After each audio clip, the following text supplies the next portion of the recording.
Hello friends, मैं doctor Dinesh आपका स्वागत करता हूं अपने ऑफिशियल यूट्यूब चैनल कायाबंधु पर। दोस्तों, जैसा कि आप सभी जानते हैं कि हम लोग कोरोना महामारी से इस समय लड़ रहे हैं और हमारा देश कम्युनिटी ट्रांसमिशन के दौर में जाने वाला है।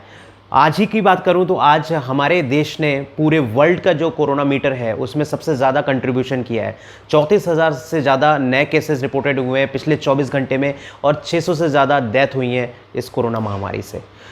जैसा कि कोरोना जब से हमारे जहन में आया है और इस पूरे एनवायरनमेंट में फैला है, तब से एक और शब्द जिसका नाम बहुत ज़्यादा प्रचलित में आया है, डेट इज़ इम्यूनिटी, जिसको आयुर्वेद में हम लोग व्याधि शमत्व बोलते हैं।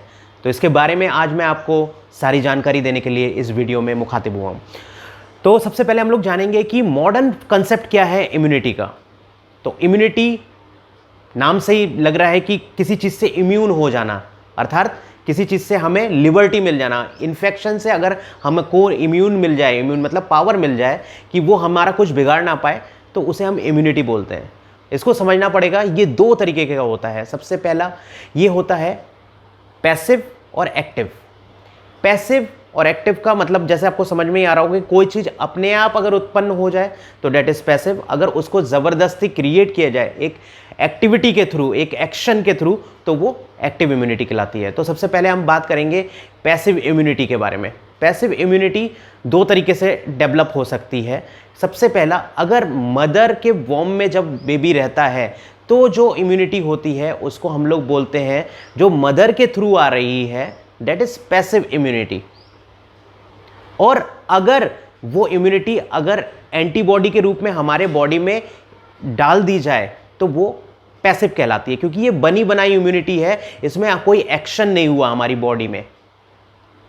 तो दो तरीके की इम्यूनिटी पैसिव इम्यूनिटी में आता है। सबसे पहले मदर के वॉम में जब बेबी होता है तो जितनी एंटीबॉडीज मदर के अंदर होती हैं इन्फेक्शन के प्रति, वो सारी की सारी हमारी बॉडी में आ जाती हैं। दूसरी तरीके से पैसिव इम्यूनिटी को हम लोग समझेंगे कि एक एंटीबॉडीज को हमने किसी दूसरे जानवर में, लाइक हॉर्स सबसे कॉमन है, हॉर्स में ही अधिकतर जो एंटीबॉडीज बनती हैं, कि उसमें इन्फेक्शन क्रिएट किया गया और जो एंटीबॉडीज उसमें डेवलप हुई उसको निकाला गया, लेबोरेटरी में फिर से उसको विकसित किया गया और वो एंटीबॉडीज हमारे बॉडी में जब डाल दी जाए तो उसे पैसिव इम्यूनिटी बोलते हैं। तो दो तरीके की पैसिव इम्यूनिटी। अब दो तरीके की एक्टिव इम्यूनिटी को भी समझना पड़ेगा।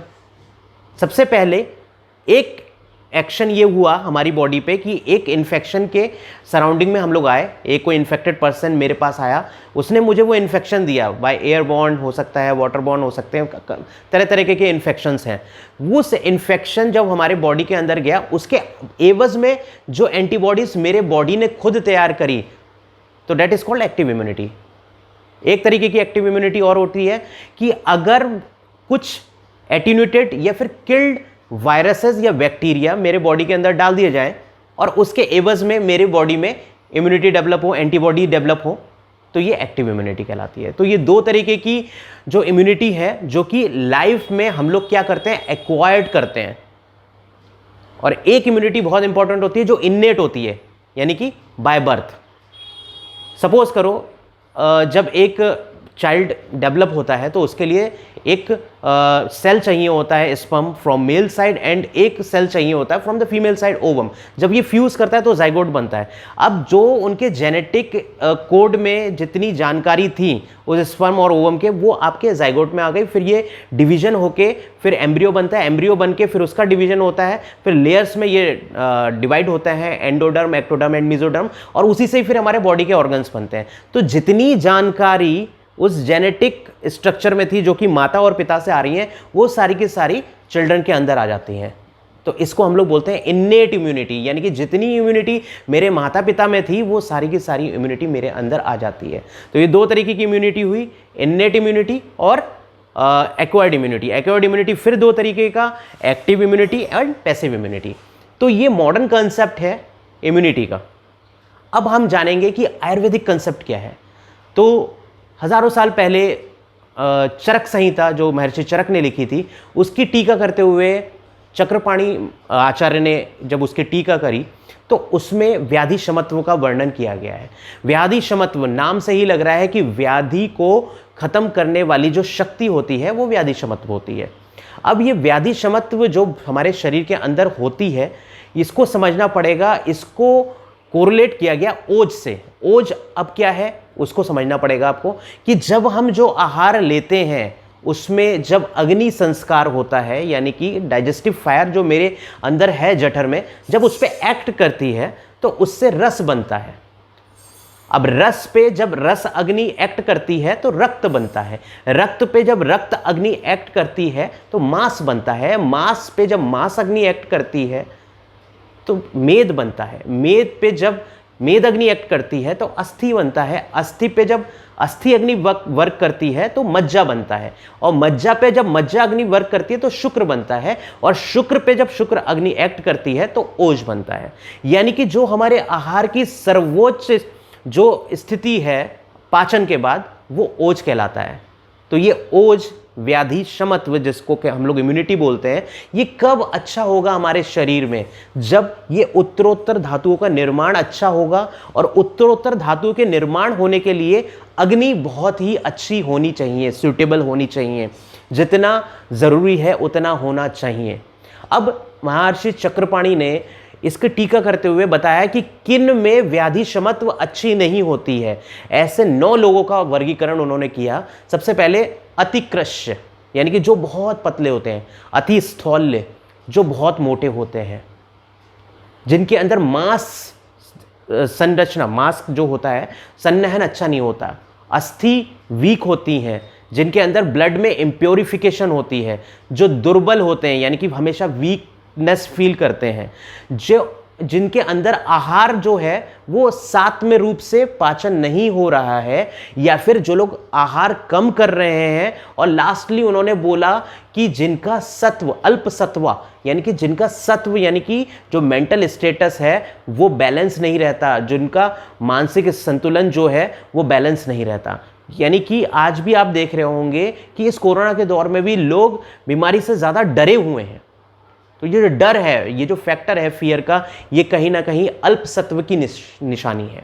तो ये 9 लोग जो हैं जिनको वर्गीकृत किया, इनमें देखा गया कि व्याधि क्षमत्व कम होता है। तो आज आपको ये चेक करने की ज़रूरत है कि क्या आपके अंदर ये 9 फीचर्स हैं। अगर हैं तो कहीं ना कहीं आपकी इम्यूनिटी कम है।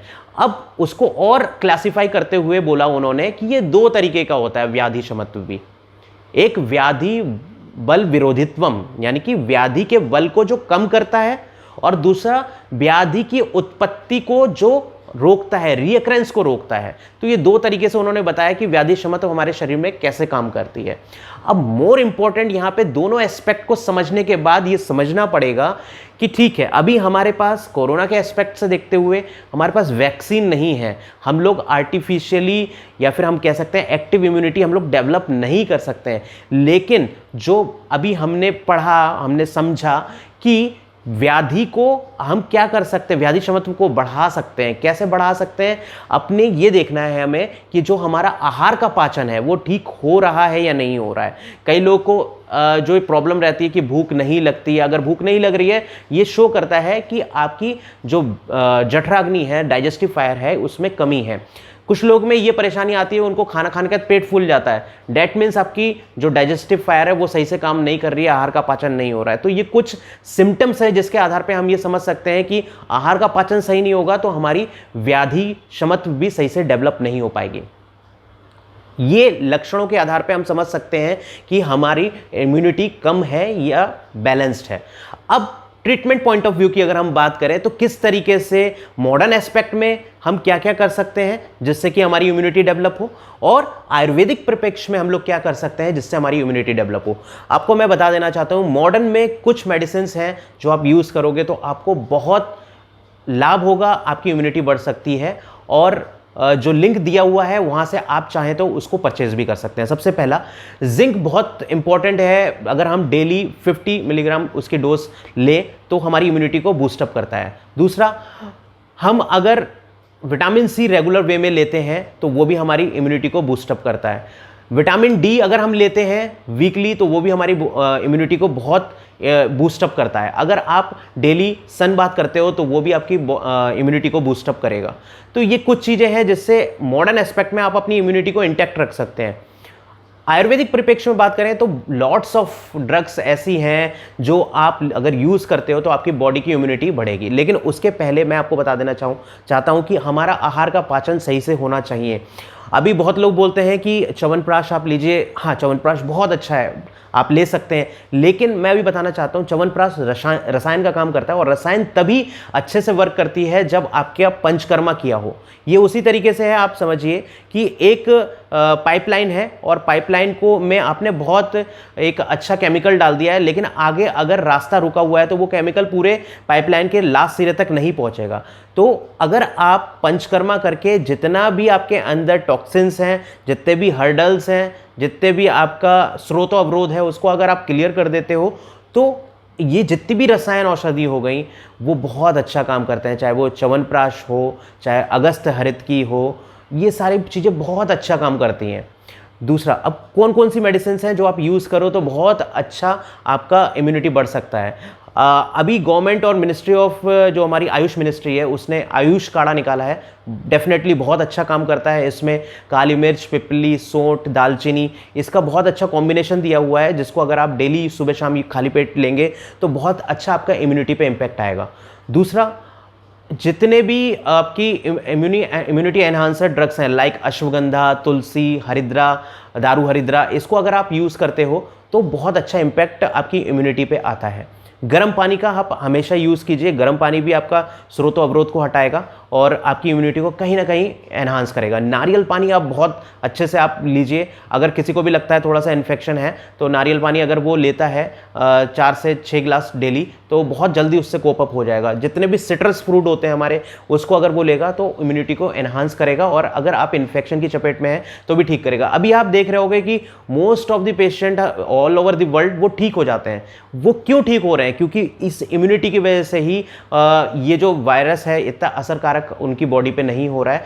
जो कोमॉर्बिड कंडीशन है लाइक डायबिटीज, हाइपरटेंशन, और कोई एंटी कैंसरस दवाई वो ले रहा है या फिर रीनल फेल्यूर की दवाई ले रहा है, तो उन पेशेंट्स को ज़्यादा परेशानी है इसमें, क्योंकि उनकी इम्यूनिटी पहले से कहीं ना कहीं कॉम्प्रोमाइज़ रहती है। या फिर जिनके फेफड़ों में पहले से जो स्मोकिंग करते हैं या फिर जिनको पहले ट्यूबरक्लोसिस हो चुका है, उनमें ये बीमारी ज़्यादा इम्पैक्ट है, और डेथ का रेशियो कहीं ना कहीं उन्हीं लोगों में ज़्यादा है जिनकी इम्यूनिटी कहीं ना कहीं कॉम्प्रोमाइज़ है। तो ये बहुत ही इंपॉर्टेंट वीडियो है आप सभी के लिए कि आप जाने कि व्हाट इज़ इम्यूनिटी, क्या साइन है आयुर्वेदिक पॉइंट ऑफ व्यू से, कि जिससे आप समझ सकते हैं कि आपकी इम्यूनिटी कम हो रही है और क्या आप ट्रीटमेंट लें कि आपकी इम्यूनिटी इंटैक्ट हो जाए, कि आप कोई भी ये वायरस ही नहीं, कोई भी इन्फेक्शन, चाहे वो बैक्टीरियल हो चाहे वो वायरल हो, उससे लड़ सके। तो ये मेरा वीडियो बहुत इंपॉर्टेंट है, आप ज़्यादा से ज़्यादा लोगों तक शेयर करें, और किसी को कोई जानकारी चाहिए तो वो कमेंट सेक्शन में जाके उस क्वेश्चंस को रख सकता है, हम उसको आंसर करने का कोशिश करेंगे। Thank you very much.